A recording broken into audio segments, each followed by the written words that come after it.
झाकण पडलं समोर.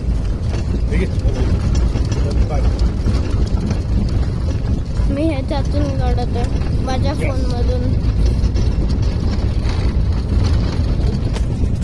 12 मार्चला बर्थडे म्हणे. अहो कबीरचा ये म्हणाले. बस नाही समजला खरं म्हणाले. एक दिवस सुट्टी घ्यायची हो ना पप्पा.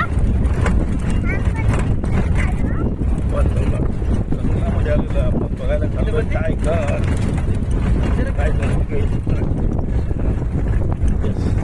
कशात वजन असं वाटतं. इकडे बघा काय काय दिसतं तुम्हाला.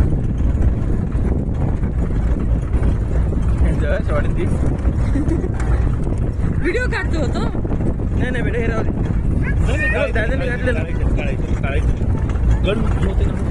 काही पॅरासिटामॉल टाकायचं लेकरांना. गरम गरम होतो गरम गरम त्याला गरम गरम होतो मला.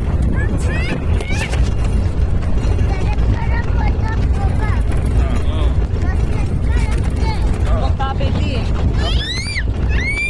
डॉक्टरकडे जावं लागतं.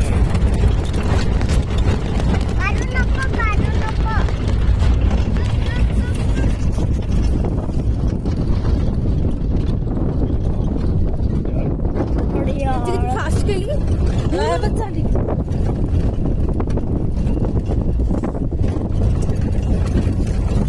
ते पहिले निघाले. गाईड आहे. गाईड आहे. ती कोण आहे? गाईड आहे. गाईड मग काहीच बोलत नाहीये ते. सांगा ना मला काहीतरी. सांगा ना काहीतरी. हो स्वागत आहे सर तुमचं टिपेश्वरमध्ये. माझं नाव प्रज्वल, दादाचं नाव राहुल. टिपेश्वर अभयारण्य आहे सर 1997 मध्ये घोषित झालं अभयारण्य म्हणून. अगोदर नॉर्मल जंगल होतं. अगोदर गाव सुद्धा होते. 2012 मध्ये इथून 2 गाव उठवले. दोन्ही गाव गावाच्या मधोमध होते, टिपेश्वर आणि मारेगाव म्हणून. पण इथं सफारी अगोदर पासूनच सुरू होती. 1970 जसं जंगल चालू झालं तेव्हा सफारी होती 55 रुपये पर कॅन्डल. गावं जेव्हा 2012-13 मध्ये इथून उठून गेले त्याच्यानंतर 2014 मध्ये इथे सफारी सुरू झाली. जिप्सी सफारी जिप्सी सोडायला लागली. हे सागवान दिसत आहे सर. इथं पूर्ण प्लांटेशन आहे आणि हे सागवान टिपेश्वरला अभयारण्य घोषित करण्याच्या अगोदर झालेलं आहे. कारण तेव्हा अगोदर इथे नर्सरी वगैरे होती तेव्हा केलेलं पप्पा नर्सरी म्हणजे अगोदर दरम्यान सुरुवात झालंय प्लांटेशन. आहे सर वाघ, बिबट, अस्वल, रानकुत्रे. किती वाघ आहे इकडे? इथे सर 15च्या वरती वाघ आहे. त्याच्यात 4 मादी वाघिणी आणि 1 नर वाघ.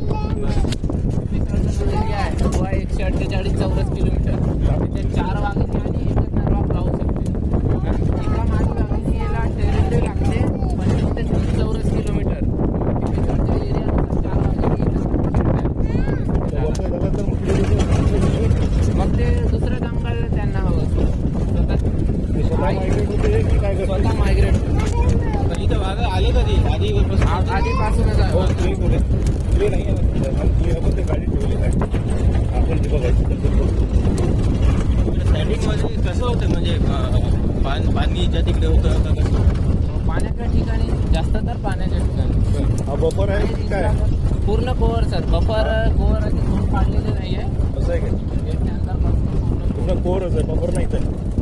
बरोबर बांधला तर मग ते जंगलाच्या बाजूला जे प्रादेशिकचं जंगल लागून आहे